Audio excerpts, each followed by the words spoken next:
Պարոն Մանուկյան, երեկ նաև Նիկոլ Փաշինյանը անդրադարձավ Վեդու աղմկահարույց դեպքին եւ նշեց, որ դա բացահայտվել է իրավապահների կողմից,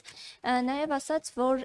իրավապահ համակարգից լրագրողներին ինֆորմացիա տալու հետ կապված կա քրեական վարույթ եւ ասաց, որ աշխատակիցներ կազատվեն եւ ասաց, որ նաև ազատվել են։ Փաշինյանի այդ հայտարարությունից հետո երեկոյան հայտնի դարձավ, որ իսկապես կառույցից ազատվել են աշխատակիցներ, ոստիկան եւ նաեւ քննչական կոմիտեից կխնդրեմ դուք որպես այսպես ասած մամուլի մարդ ասեք ընդունված պրակտիկա է որ օրինակ իրավապահ համակարգից կարող են լրագրողներին տալ ինֆորմացիաներ եւ նաեւ ինչպես կգնահատեք Փաշինյանի այդ հայտարարությունը որ ինֆորմացիա տալու համար կա հարուցված քրեական գործ Վեդին մի քիչ շատ ավելի ծանր թեմա է եւ մի քանի շերտ է պարունակում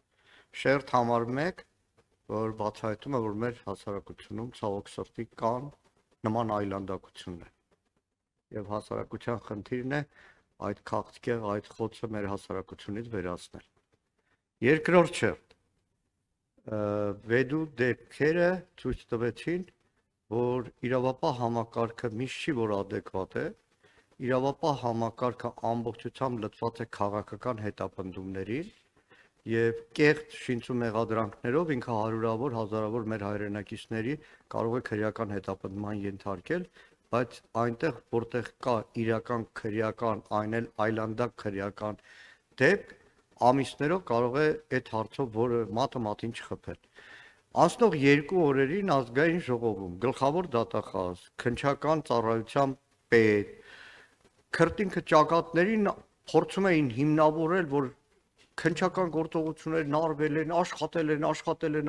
են, արդարացնում էին իրենց ամբողջ համակարգը, մինչև երեկոյան հայտնի դարձավ մարզի դատախազ, ոստիկանության ռեգիոնալ վարչության պետ, քննչական ծառայության պետ, բաժնի պետեր, բոլորին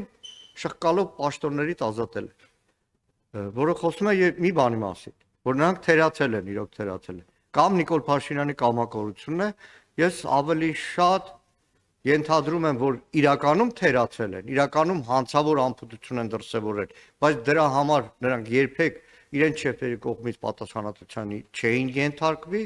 որտեղ ծառայող մարդիկ են եղել։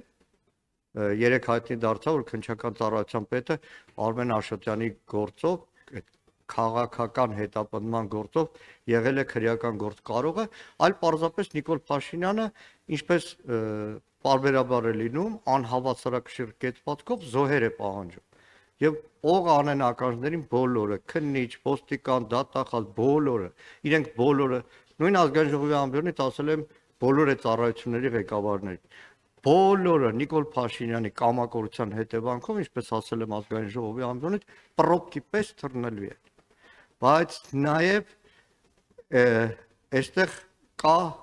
Փաշինյանական ինքնապաշտպանական են հոտառություն բնազդը հասկացա որ հասարակության մեջ էլեկտրականացված մթնոլորտ է որոշեց որ զոհաբերումներ պետք է անի Բայց դա ասես իրենց այսպես ասած անգործության հետևանքով էր թե լրագրողներին ինֆորմացիա տալու համար Գիտեք իրականում այն ամբողջ հետաքննական այսպես տաժանակիր գործը որ Սյուզիներ անում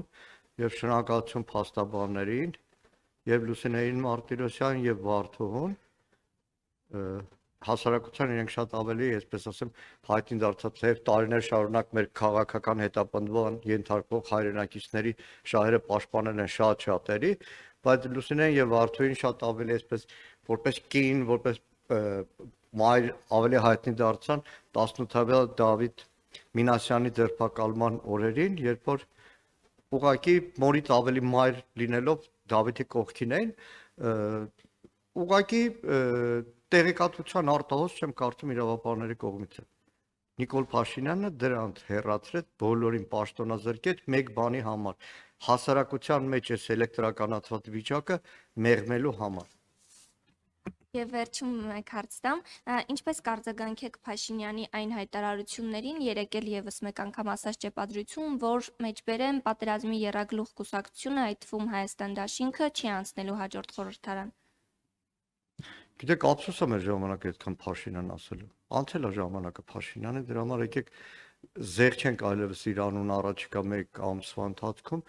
որտեղ վստահ եմ, որ դրանից հետո զեղչվել է Բաքու էլ, չգիտեմ, կգնա արդեն որպես մասնավոր անձ թե չէ, բայց վստահ եմ, որպես Հայաստան ներկայացնող չգնա։ Միջած,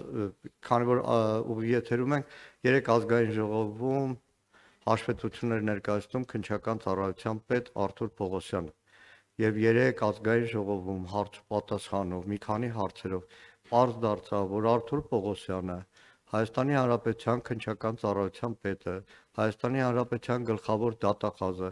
1 տարի շարունակ խաբել են Հայաստանի բնակիչներին, 1 տարի շարունակ ստել են Բաքրատ Սրբազանի եւ 18 արդարների գործով, կեղծել են փաստերը, կեղծել են ամեն ինչ։ Արթուր Պողոսյանը իլուր ամբողջ Հայաստանի հանրային հեռուստատեսության եթերում նոյեմբեր ամսին հայտարարել է Բաքրատ Սրբազանի մասին, որ իր ձեռագրով կա ահաբեկչության ծրագիր։ Երեք հարցնում եմ Արթուր Պողոսյանի, իր ձեռագրով, որ ասում եք փորձաքննություն անցել է թե չէ, լրագրող եք առնվազն հայերենը դրա համար տիրապետում եք հայերենին, ասեց իր ասելով ես ի նկատի չունեմ իրեն, այլ նկատի ունեմ խումբ։ Բացահայտվեց, որ Արթուր Պողոսյանը ստել է,